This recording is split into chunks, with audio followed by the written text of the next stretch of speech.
21, 22 శ్లోకాలు.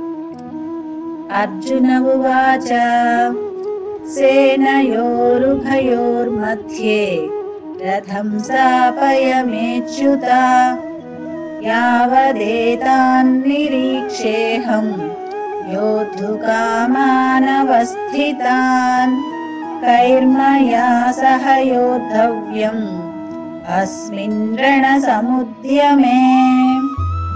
భావం: అర్జునుడు ఇలా అన్నాడు, ఓ అచ్యుత, దయచేసి నా రథాన్ని 2 సైన్యాల మధ్యకి తీసుకువెళ్ళుము.